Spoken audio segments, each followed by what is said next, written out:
Bismillah ar-Rahman ar-Rahim. Good evening. Today we are going to discuss once again Pakistan-Afghanistan relations. As you know that the talks are in progress in Turkey, but unfortunately no constructive result has come out of those talks yet. It was a third day today, and Pakistan has handed over a document, the evidence of terrorist sanctuaries, safe havens inside Afghanistan to the Afghan delegation. And Pakistan is very much clear about it, that the Afghan Taliban regime has to, disassociate themselves from the terrorists organizations, especially from the TTP and other organizations which are creating law and order situation inside Pakistan. They are killing our security forces, civilians, and they have to block, the border. They have to guard the border from where these terrorists cross into Pakistan, and this, the entire process is going on for a long time. I have a very eminent guest today, Dr. Salma Malik. She is associated with Qaeda-Azam University. She is an associate professor. Thank you very much, Ms. Malik, for joining me today here. What is your perspective? Why the Taliban are not, willing to accept the reality, the ground reality, and then they are not going to cooperate with Pakistan so far, whatever information is coming out of those talks? Thank you so much for having me in your program, Dr. Saab, and it's an extreme honor. With regards the Afghan situation, and especially the deadlock on the Pakistan-Afghanistan conversations and dialogue, which is the second round taking place in Turkey, the main impediment primarily, I think, is a trust deficit between both the parties, despite the fact that Pakistan and Afghanistan share a very long history of coexistence. Pakistan helping the Afghans in extremely distressful times, coming forth with all type of helps, housing millions of Afghan nationals in Pakistan over a decade. But at this point, when we look at the Afghan Taliban, number one, of course, there is a factor which makes Pakistan uneasy, and that is Afghanistan finding a new partner who is flirting very openly with Afghanistan and with the Taliban regime, and that is New Delhi, India. And secondly, of course, for the Taliban, the TTP kind of makes the frontline foot soldiers that it cannot do without, because the TTP is doing the type of work which is very important for the Afghan Taliban in countering all type of different threat that it is facing, especially coming from the other Islamic militants which are non-Afghans, and the TTP provides them with that type of coverage and that type of foot soldiering. Despite the fact that we have given Afghanistan several reminders that when the TTA came into power, they had very openly pledged that Afghan soil will not be used for any kind of militancy or terrorism or acts of agitation and militancy against neighboring countries or any country for that matter, and of course for Pakistan. But what we have seen is a trend that has taken very strong roots to the contrary. Ms. Malik, what's your opinion? Do you think that Pakistan can tolerate all this mess for in the future as well? Because for last 4 years, since they have taken over, the Kabul, and when the Americans and other international forces, they departed from Afghanistan, as you have mentioned yourself, that during that Doha agreement, they, committed that they will not allow their land to be used either, against the neighbors or any other country in the world. But that is happening. So, do you think that Pakistan can tolerate anymore, this terrorism emanating from Afghanistan? Not at all. And that is the very fact that Pakistan and Afghanistan ended up in a situation where open firearms were used, and Pakistan had to show kinetic response to the type of aggression that was emanating from the Afghan soil. Whether the Afghan government or the regime in power was supporting any of those actions or not, but the fact is that Pakistan has admonished Afghanistan and has talked to Afghanistan. Besides an admonishing, Pakistan has entered into several dialogue processes with the Afghan Taliban regime, and we have made it amply clear at all instances that using of the Afghan soil against Pakistan is a massive, major, critical red line, and that Pakistan will never tolerate. And Pakistan, despite all of these warnings, had been as accommodating and tolerant towards the fact that perhaps this type of an attitude would self correct over the time. But what we have seen is that because the TTA has not been able to take concrete actions against the TTP, which it actually is not willing to, not exactly having the capacity, but not also willing to do so, because of the domestic situation and because of whatever they have in their mind, plus the fact that Pakistan also, which is a missing link, strongly feels and has credible evidence to prove that the TTP is being financed by Bharat. And because it is being financed by Bharat, it is using Afghan soil as a proxy space through its various agencies, through its various offices, to use this militancy, to use the terrorism unleashed by TTP against Pakistan. And that is what was another crossing of the major red line. And after that, and especially after May 2025, Pakistan then started to tell them that we have actually reached the tail end of our patience, tail end of telling you people that enough is enough, and now kinetic action will take place. And that is how things have unfolded. Now it is for Afghanistan to understand whether they want to once again reduce themselves to a proxy of a country which is only going to use the Afghan soil to fulfill its agenda and not do anything proper for the Afghans. And that agenda would be to create problems for Pakistan. Afghanistan also needs to realize that Pakistan is actually the strategic depth uh, for Kabul, which has always been talked about in yesteryears by strategic analysts, that Afghanistan provides Pakistan a strategic depth, which has never been the case. It's actually the reverse. Pakistan is the strategic depth for Afghanistan, then vice versa. And if Afghanistan ends up losing Pakistan in this particular situation, then it is going to be a very, very difficult moment for Afghanistan. And India may capitalize on whatever it has to do. It will make things difficult for Pakistan, but Pakistan is very much ready to counter any type of um, problem that may emanate from either of the two borders. And Pakistan has made it amply clear, both kinetic wise as well as non kinetic. Taliban do need dollars. That may be one of the reasons that the Indians might have offered them a lot of dollars. Absolutely. That's why they are working for them.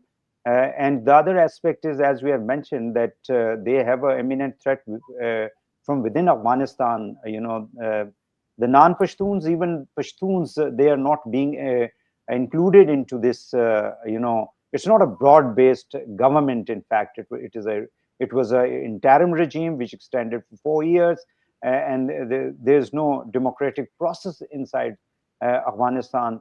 So these are the, two different aspects that I would like you to please also, throw a light on it.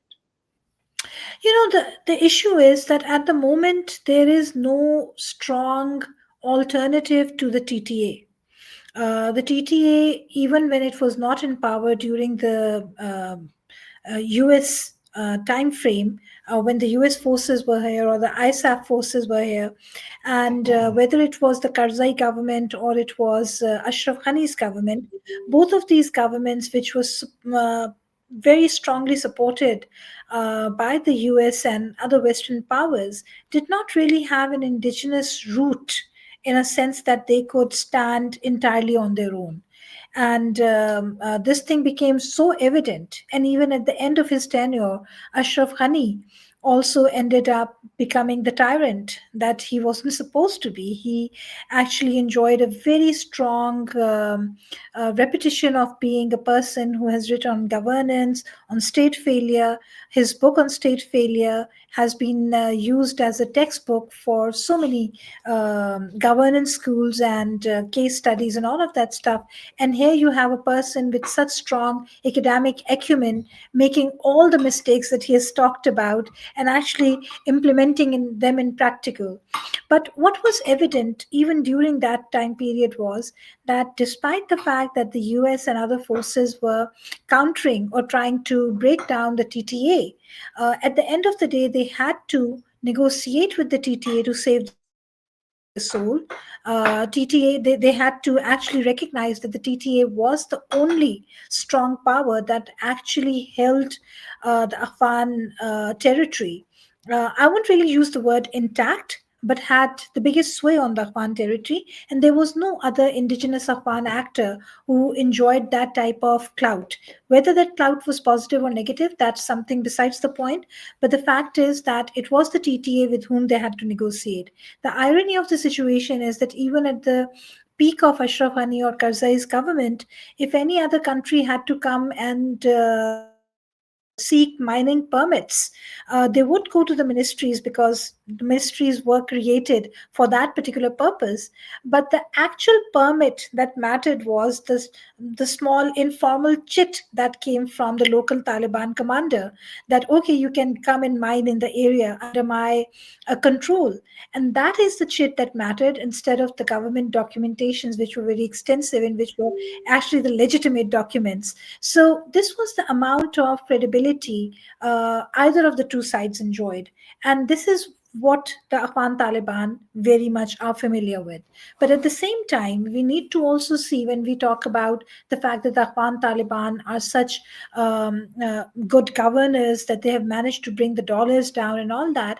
This is not a miracle of Allah that they have managed to bring the dollars down. They are as much an economic actor as any other Afghan leadership would be, whether religious or secular or coming from any Pashtun or non Pashtun. They are very much open to any source of income that comes their way.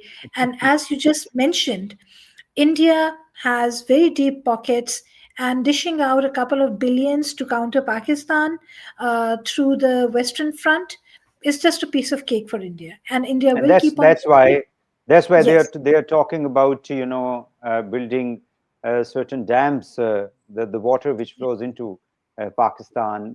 Naturally, they want to squeeze Pakistan from that perspective as well. absolutely. Absolutely.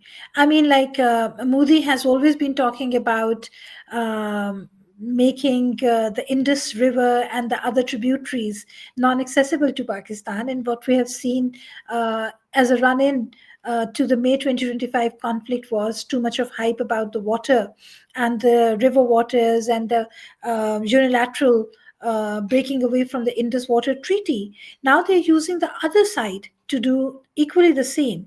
And this is something that I think Pakistan, I won't say that Pakistan is surprised by that or the Pakistani decision makers or strategists suddenly find themselves in a quandary over this account.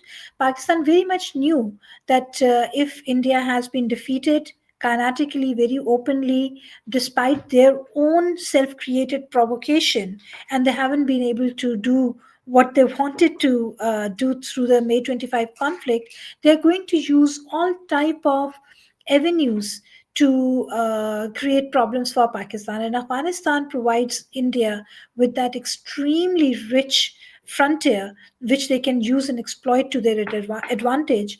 And it's not only that in this regime India is trying to do the damage to Pakistan. India has done these activities throughout.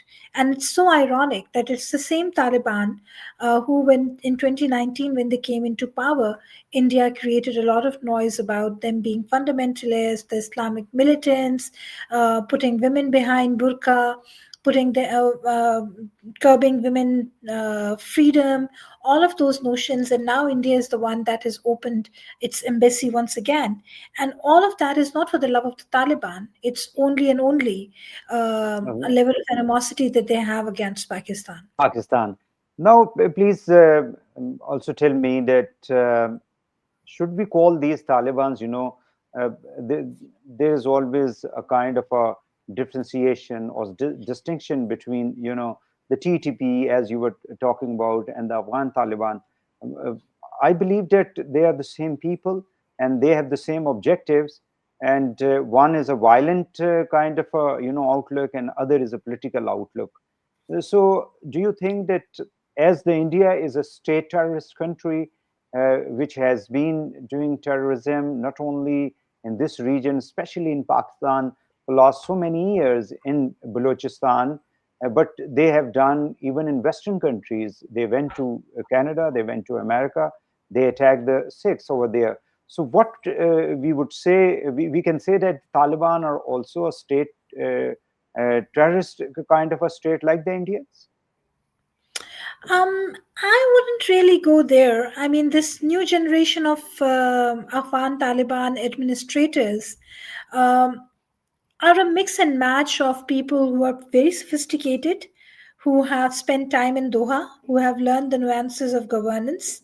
They're the people who are talking. Taliban want to appear as a unified group, and they are making a lot of effort for the external actors to come together and look like one unified body, despite the fact that within the Taliban leadership, there are people who enjoy a very different opinion. There are people who are actually very moderate in their thinking. They are very forward looking in their thinking, even when it comes to domestic issues such as female education and liberty and all of that notion. But despite all that, they have tried to come together and look like a unified body. And obviously, those who are in the most elite circle are the ones who are a little more conservative, a little more traditional, and hence the entire quartile of the leadership follows that particular line, and they don't want to appear otherwise. The actions that Afghan Taliban leadership is doing, unfortunately, may put them into the ranks as to what you are mentioning if they don't mend their ways. Today, Pakistan is complaining, and no one is listening to Pakistan as always. Tomorrow, if Afghan soil is once again used against the Western powers and interest, the West will come all hell loose and try to once again school the Taliban or Afghanistan, and that is going to once again put Pakistan in a very difficult situation, which Pakistan has, I think, for the third or the fourth time, will they will try and manage it to the betterment of everyone, and we won't even get any laurels for that. As for the TTP, TTP itself is actually a militant ragtag band of people. Um, Pakistan has tried in the past to have a good Taliban, bad Taliban approach, even when it comes to the TTP. Those one can talk to and all. Um, the government and the But uh, I think that that policy didn't work. It failed. that That policy policy didn't has work. failed. So the government and establishment are now on an equal page. When we talk about them, we have decided that they need to be crushed. If they don't understand the language of love, then they have to understand the only language that they're used to, and that is being used. But unfortunately, that also means that the body count on either side will enhance, and that is problematic because that carries its own momentum to it, and it can go in any direction. We have seen the highs and lows in these 20 plus years of war against terrorism that Pakistan has had to fight, not only as part of a larger coalition, but also on its own soil, where people had a very different and mixed opinion. Even the government governments of various times about how to tackle TTP and the terrorism that emanates from that. And we have done all of these things, and we are willing to do more, but not at the cost of the life and securities of common people. Do you think that when the Taliban say that they cannot, control the TTP, especially along the Pakistan-Afghanistan border, uh, this excuse or this argument could be accepted? No, not at all. They have that sway. The TTP listens to them. They're just using it. It's not a lack of capacity, it's just a lack of will that a TTA uses to offer that excuse. I don't think the TTP still holds a lot, very strong allegiance to the TTA. And if the TTA tells them not to do that, I'm quite sure the TTP would listen to them. How the KP government opinion regarding Taliban or the operations which are going on inside KP will affect whatever discussion going on or whatever the is the policy of the federal government? My opinion about we need to have a unified stance when it comes to countering terrorism or militancy. And there should be no two opinions when it comes to what one actor is thinking or what other actor is thinking. I really don't think that any government wants its own people to be killed. But the fact that if one provincial government takes the lighter stance that we should negotiate with them, or the federal takes that stance and the other side takes another one, they are talking in the larger interest of the country so that things become better and there is a room to negotiate so that there is lesser loss at the end of the day. But if that is not working, we are all on the same page and we have to treat things similarly. At the end of the day, I think the Pashtun belt, especially Khyber Pakhtunkhwa, unfortunately faces the worst of terrorism when it comes to the entire country. And that is something which has become very problematic. And that has also become very difficult for the state of Pakistan to handle when it comes to the security discourse, the internal security discourse. And this is something that one needs to take very seriously and not forget about the fact that Khyber Pakhtunkhwa province and then the province of Balochistan have paid a very heavy price on behalf of the entire country. That doesn't leave Punjab and Sindh out of the picture. All of the provinces, Gilgit Baltistan, Azad Jammu and Kashmir, all of them have been affected. But the worst hit has been KPK. But when we say that Pashtun, anti-Pashtun narrative, when the political parties and their representatives sitting in the parliament, when they start speaking like that in the public meetings or on the media, how the enemy will exploit such kind of a anti-Pakistan narrative. It may not be anti-Pakistan, but in fact, it is being presented by the enemy countries, Afghanistan or the Indians, that there is opposition within the country, and this entire operation is against the people of KP or the people of Balochistan instead of against the terrorists. You see, at one hand, I would say it's also democracy, that different actors have different voices. But democracy is also another aspect where you need to look at the fact that there are key security concerns that a country has. And on that, you have to appear as a unified voice. As I said, that when it comes to the TTA ranks, you have moderates, you have people who are very forward looking, but when they come out and they give a presentation, it's a very singular thought process that one sees, and no one sees as to who is more moderate and otherwise. But the fact is that when it comes to countering terrorism, Pakistan and all of the actors involved have to nullify their differences, come on a single page, and counter this thing. I think we have fought this war for the longest. Whether anyone believes this was a war or not, I, as a young child, um, for the first time witnessed terrorism in Pakistan, and that had nothing to do with 9/11. That was way before 9/11. So it is not something that started as a result of 9/11. Pakistan has been facing sectarian militancy, all type of aspects way before that. And the Pakistanis are paying a high price. So we have to come together as a unified front and counter this problem. As you've just put it very, very clearly, that when we have this fractured thinking, at the end of the day, the enemy finds a field day, and they really enjoy the fact that there are different factions in Pakistan who have different opinions, and it's a divided house, and we can exploit it and use it and manipulate this sentiment and use it to our advantage. And we should not accord the enemy this.